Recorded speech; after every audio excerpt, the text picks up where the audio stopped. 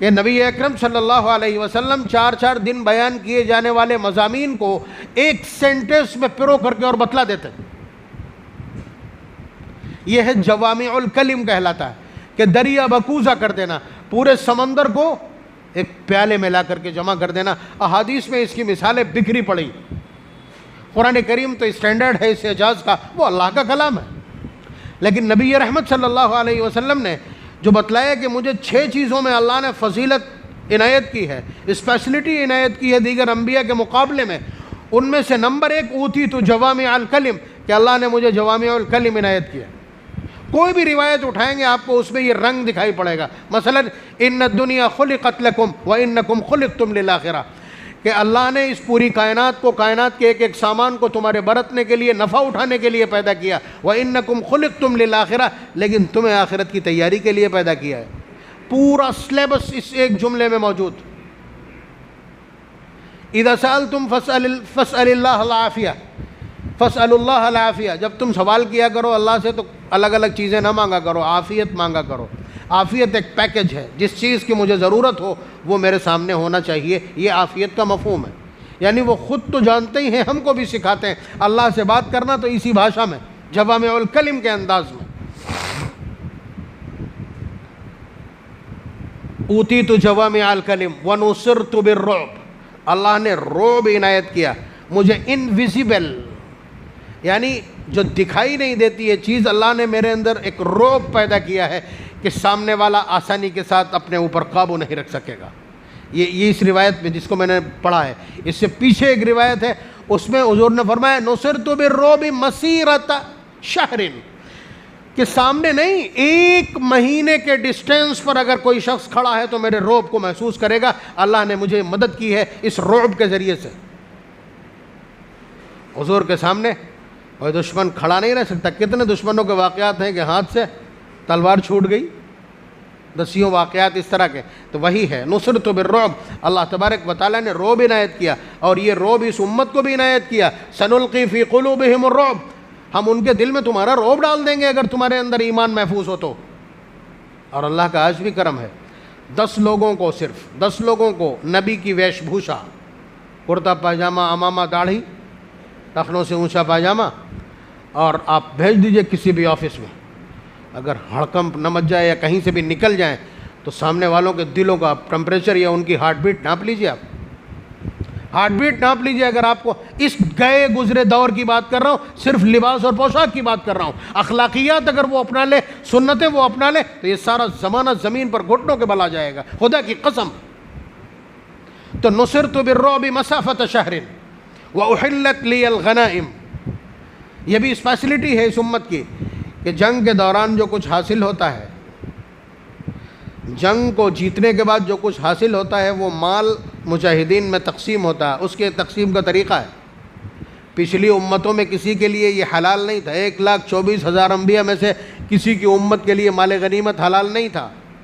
آپ بتائیے، اربوں خربوں ڈالر کا سامان ناٹو کی فوج چھوڑ کر کے افغانستان چلی گئی، اس پر غنیمت کا لیول لگ کر کے اور اسی سیکشن میں تقسیم ہوگا. وہ مطلب یہ لیٹسٹ جو اس ٹائم کا ورژن ہے وہ میں نے آپ کی خدمت میں عرض کیا.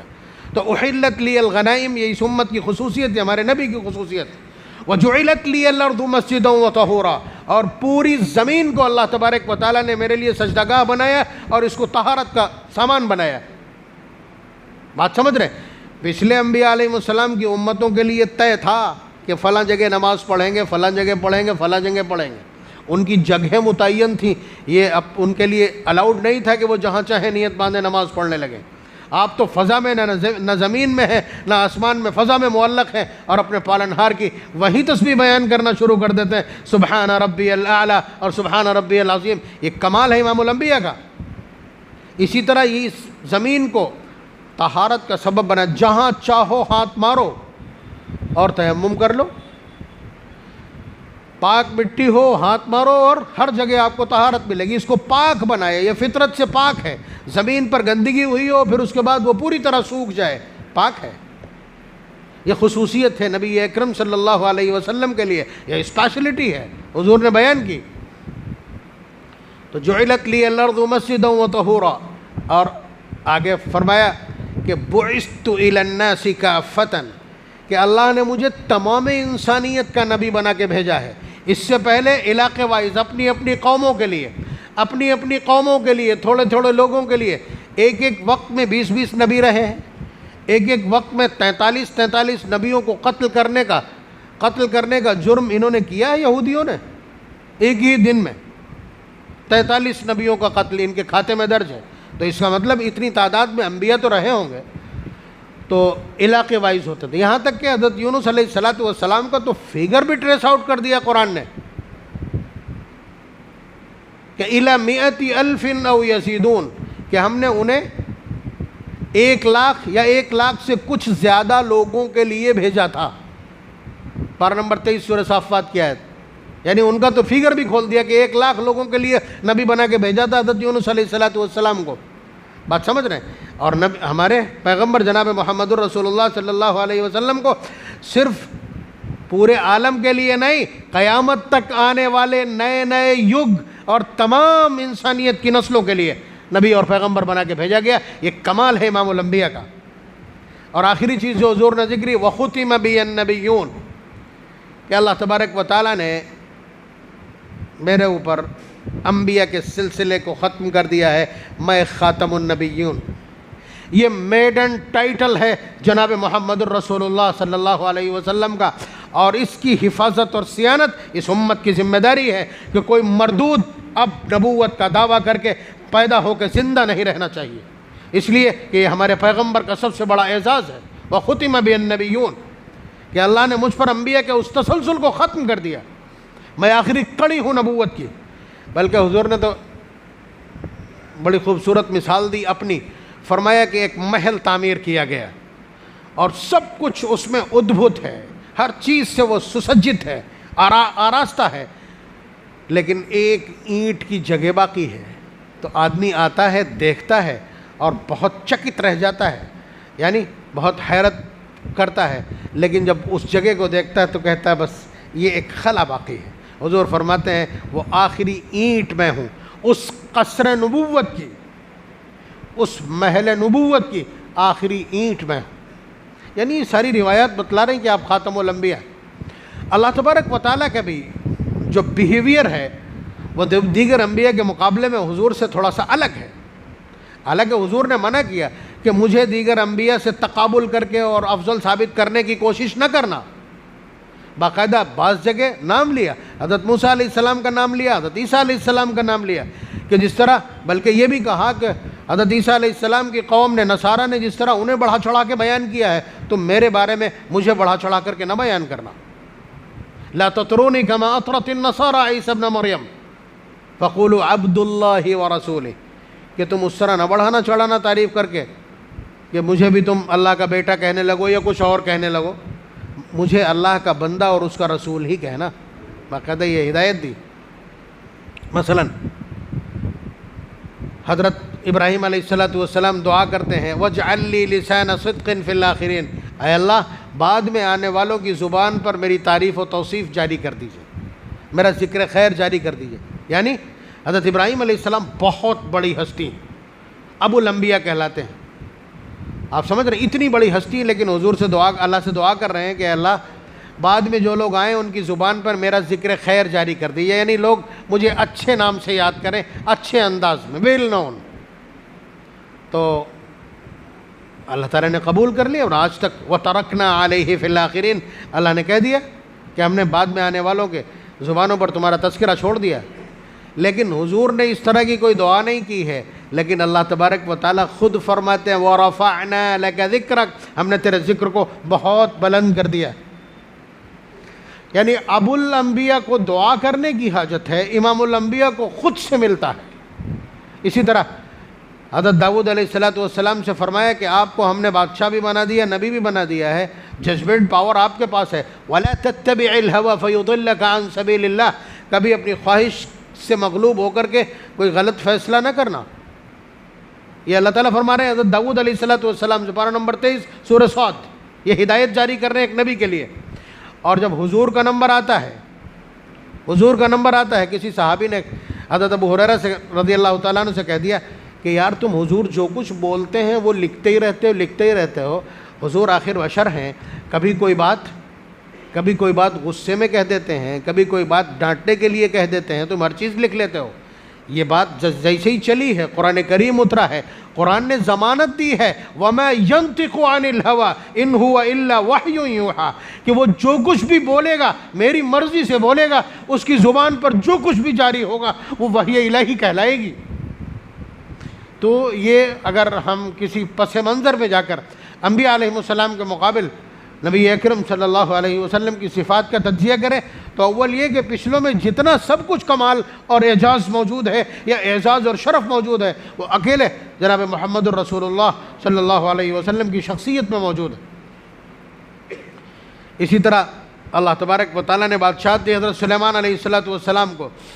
ایک کلک پہ ہوا ان کو لے کے جاتی ہے، ہوا سے کہہ دیا کہ مجھے اتنی مسافت اتنی دیر میں طے کرنا ہے. اس نے اب اسی رفتار سے وہاں پہنچایا، اور غدوها شہر کہ ان کا ایک سویرا ایک مہینے کی مسافت طے کرتا ہے. آپ سمجھ رہے ہیں؟ اور شام ایک مہینے کی مسافت، اتنی تیزی کے ساتھ لاتی لے جاتی. لیکن آپ جانتے ہیں یہ ساری پروازیں آسمان کے نیچے نیچے، یہ ساری پروازیں آسمان کے نیچے نیچے ہیں، لیکن امام الانبیاء کی پرواز آسمانوں سے اوپر ہی نہیں، سدرۃ المنتہا تک نہیں، جہاں تک ساری مخلوقات کی آخری پہنچ ہے، ان کی پہنچ اس سے بھی آگے اپنے پالنہار تک. بات سمجھ رہے ہیں؟ تو انبیاء علیہ السلام کے توازن میں بھی جناب محمد الرسول اللہ صلی اللہ علیہ وسلم کو اعزاز عنایت کیا. لیکن حضور نے پیچھے یہ کہہ دیا ہے کہ تم اتنے اچھے اعمال کر کے آنا کہ جنت میں جانے والوں کی تعداد بھی سب سے بڑی میری امت سے ہونا چاہیے. اور یہ بلانگ کرتا ہے ہمارے اعمال سے، صرف نسبت سے نہیں، صرف حضور کا نام پکار دینے سے، نعرہ لگا دینے سے، جھنڈے لہرا دینے سے. اگر یہ کافی ہوتا تو واقعی اتنا کافی ہو جاتا، لیکن آپ سے پہلے حضرت فاطمہ کو کافی ہو جاتا نا، ان سے زیادہ تو کوئی چہیتا اور عزیز نہیں ہے. باب الوصایا بخاری میں حضور نے حضرت فاطمہ سے کہہ دیا کہ فاطمہ عمل کر کے لے چلنا، وہاں تجھے محمد کی بیٹی ہونا کام نہیں آئے گا. آپ نسبتوں کی بات کرتے، وہاں خونی رشتے کام نہیں آئیں گے. اللہ تبارک و تعالیٰ کی عدالت وہ عدالت ہے، اس لیے رہیے سترک کہ سکہ صرف اعمال کا. امام الانبیاء سے محبت بھی اس طریقے سے جس طرح خود انہوں نے سکھلائی ہے. اللہ تبارک و تعالیٰ ہمیں محبت کا سلیقہ بھی عنایت فرما دے اور اتباع کی توفیق بھی مرحمت فرما دے، صحیح مسلمان بننے والا بنا دے، اور امام الانبیاء کی سچی پکی محبت مرحمت فرما دے. وآخر دعوانا ان الحمد للہ رب العالمین.